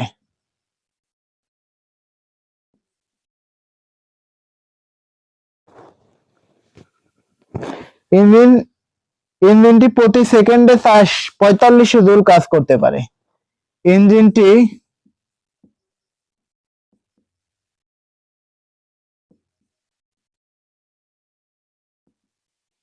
প্রতি সেকেন্ডে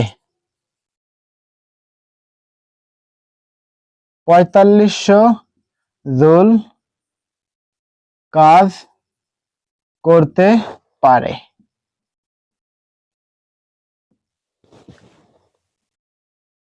গ নাম্বার কি বলছে? যে প্রথম ইঞ্জিন প্রকৃত শক্তি নির্ণয় করো। প্রকৃত শক্তি কি? বিভব শক্তি।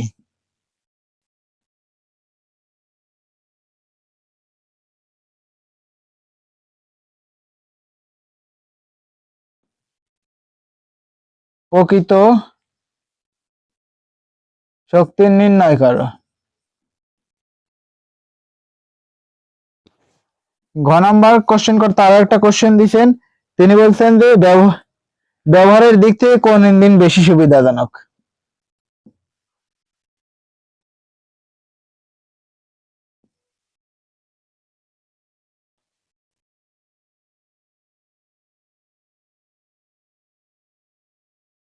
কোন ইঞ্জিন বেশি সুবিধাজনক?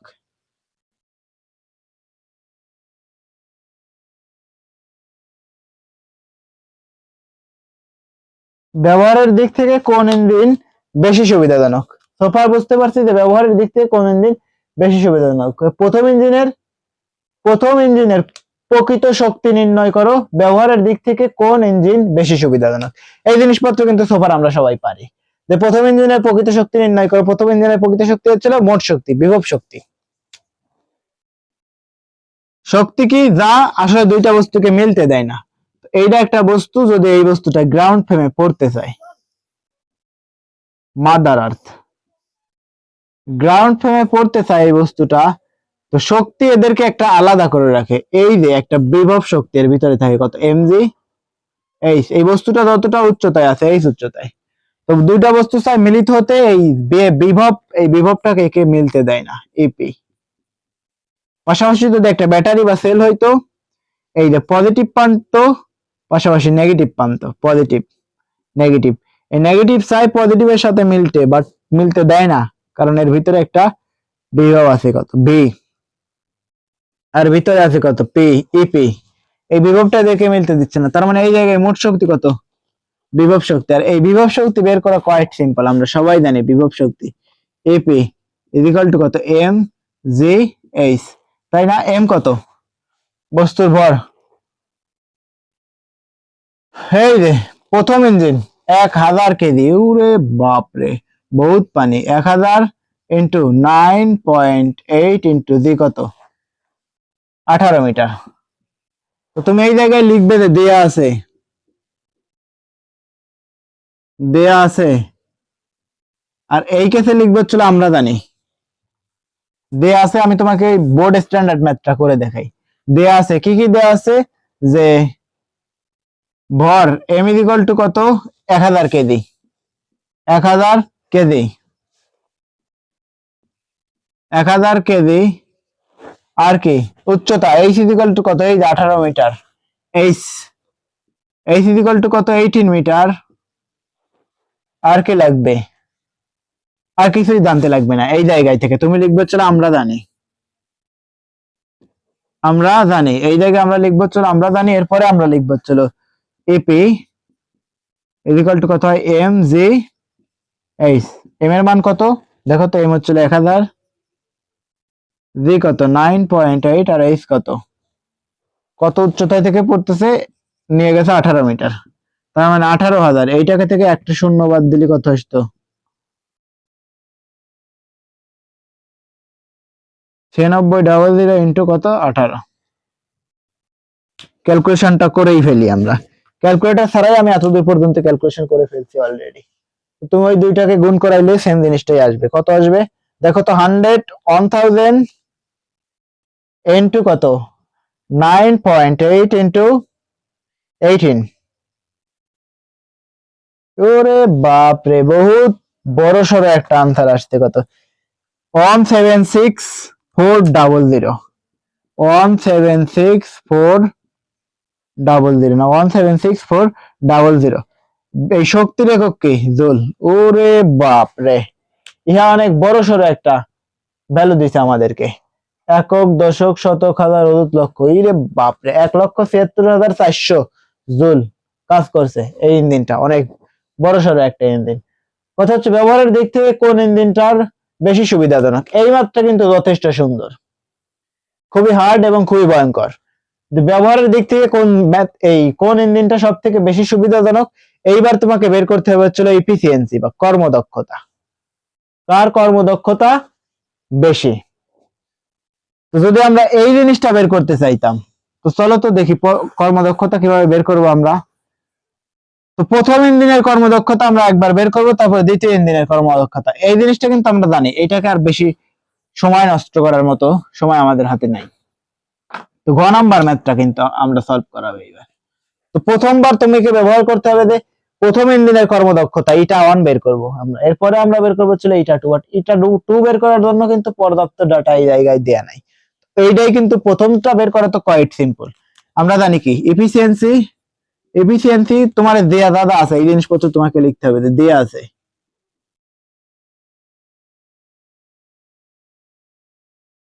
দেয়া আছে, কি কি দেয়া আছে তুমি এই জায়গায় খুব সুন্দর মতো নোট ডাউন দিয়ে নাও।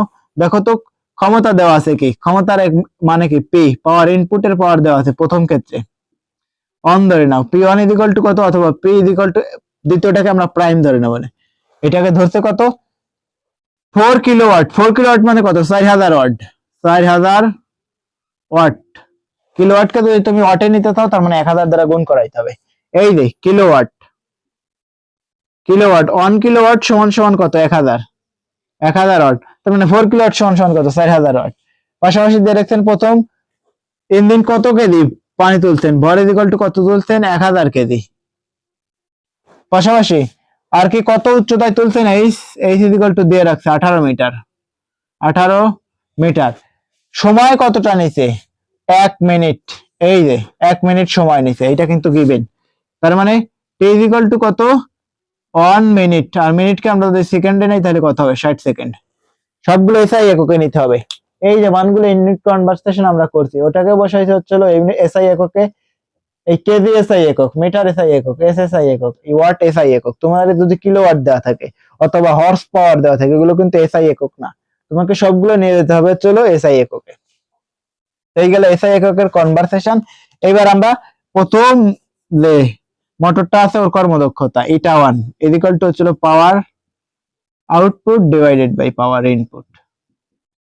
দেখো তো আউটপুটের পাওয়ার কত পাবো, আউটপুটের পাওয়ার হবে হচ্ছিল, তোমাকে আরো একবার এই জায়গায় থেকে বের করে নিতে হইতো যে পাওয়ার আউটপুট ইকুয়াল টু হইতো ডাব্লিউ ডিভাইডেড বাই টি, আর এই ডাব্লিউ ইকুয়াল টু কত হইতো MG H divided by T one ধরে নিতে তুমি, এটাকে ধরতে হচ্ছিল ডাব্লিউ ওয়ান, তাই না? তো তুমি এই জায়গায় এই জিনিসপত্রগুলো কিন্তু খুব সুন্দর মতো বসাইতে কত দেখো তো, W one divided by T one divided by এই যে মানটা তোমাকে বসাইতে হবে। ইনপুটের পাওয়ার কিন্তু অলরেডি দেওয়াই আছে, কত 4000 ওয়াট, 4000। তো তুমি একদম ডিরেক্ট বরাবর ক্যালকুলেশন করে দিতে পারতে, W1 ডিভাইডেড বাই 4000 ইনটু কত T1, আর এই T1 এর মান কিন্তু অলরেডি গিভেন 60 সেকেন্ড। তুমি যদি ক্যালকুলেশন করতে এই জায়গা থেকে পেয়ে যাইতে যে ফলাফল অ্যাকচুয়ালি কত হবে, তাহলে আমরা এই জায়গা থেকে বের করে ফেলি। W ইকুয়াল টু কত হবে, W1 ইকুয়াল টু কত হবে mgh, mgh mgh এই mgh এর মান কিন্তু ওই জায়গায় দেয়া আছে, আমরা এই মানগুলো এই জায়গায় mgh এই মানগুলো আমরা আরো একবার এই জায়গায় বসাই। mg কত দেখো তো এই জায়গায়, m হচ্ছিল 1000, g কত 9.8, h কত h হচ্ছিল 18 ডিভাইডেড বাই 4000 ইনটু টি কত 60 সেকেন্ড। এইটা তুমি পারতে না ভাইয়া, এটা তুমি পারতে না? ডেফিনেটলি পারতে। কত 1000 ইনটু 9.8 ইনটু কত 18 ডিভাইডেড বাই 4000 ইনটু 4000 ইনটু কত 60 কেটাস পেয়ে যাইতা কত, এর সাথে তোমাকে 100 দ্বারা গুণ করাইতে হইতো, ইনটু হচ্ছে কত 100 73.5, এর সাথে তোমাকে 100 গুণ করাইতে হইতো। এই যে কর্মদক্ষতা বের করতে তো 100 গুণ করা লাগে 100, তার মানে কত আসতো 73.5, এত এই পাওয়া গেছে আমরা 73.5। আর এরপর যদি আমরা ইটা 2 বের করতে চাইতাম, ইটা 2 বের করা তাও কোয়াইট সিম্পল, তার মানে যে কাজের পরিমাণটা দিয়ে রাখছে ইটা 2 ইকুয়াল টু কত হইতো power output divided by power input, তাই না? ইনপুটের পাওয়ার, তো আউটপুটের পাওয়ার কত, এই আউটপুটের পাওয়ার কিন্তু দেয়া নাই দ্বিতীয় ইঞ্জিনের ক্ষেত্রে। এরপর অপর একটি ইঞ্জিন 15 মিটার উচ্চতায় 1200 কেজি পানি উক্ত সময় তুলতে পারে, ইঞ্জিনটি প্রতি সেকেন্ডে কাজ সম্পূর্ণ করে। এই জায়গায় আউটপুটের পাওয়ার কিন্তু তোমার ইনপুটের পাওয়ার কিন্তু দেওয়া আছে, আউটপুট ইনপুটের পাওয়ার কত প্রতি সেকেন্ডে কাজ করে কত W ডিভাইডেড বাই টি, সে কাজের মানটাই অলরেডি দিয়ে রাখছে। এই যে কাজের মান কত দেখো তো 4500 জুল, 4500 ডিভাইডেড বাই টি কত 1 সেকেন্ড তুমি বসাইতে, তাই না? তার মানে ওইটাই পেয়ে যাইতে 4500 হইতে হচ্ছিল এর ইনপুটের পাওয়ার, তাই না? তো এই জায়গায় আমরা ওইভাবে বসাবো না, আমরা একটু এক্সট্রা ক্যালকুলেশন করব। তার মানে এই জায়গায় আমরা পাবো হচ্ছিল W1 ডিভাইডেড বাই T1, আর এই ইনপুটের জন্য বসাবো হচ্ছিল আমরা W2 ডিভাইডেড বাই T2। তো যদি আমরা এই জায়গায় থেকে ক্যালকুলেশন করাইতাম, তো এই যে 2 কে একদম উপরে দ্বারা গুণ করাই দাও আর এই T1 কে নিচে গুণ করাই দাও, তার মানে পাইতাম কত, W1 into T2 divided by W2 into হচ্ছিল কত T1।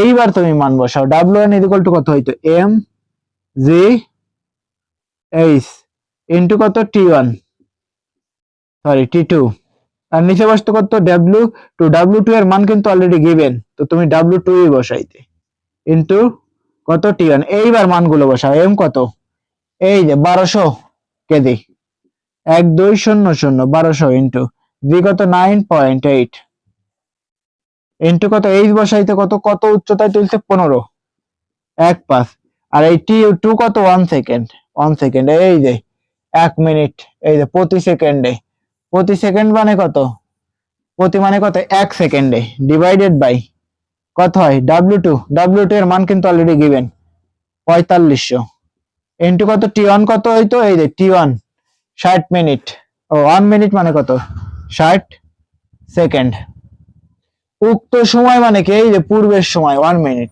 60 মিনিট, 1 মিনিট মানে কত 60 সেকেন্ড। এইবার যদি তুমি ক্যালকুলেশনটা করতে, তাহলে কিন্তু তুমি পেয়ে যাইতে ফলাফল 1200 ইন্টু 9.8 ইন্টু কত 15 ইন্টু 100, 15 ডিভাইডেড বাই কত হইতো 4500 4500 হচ্ছে কত হইতো 4500 ইন্টু হচ্ছিল 60 ইন্টু কত 100,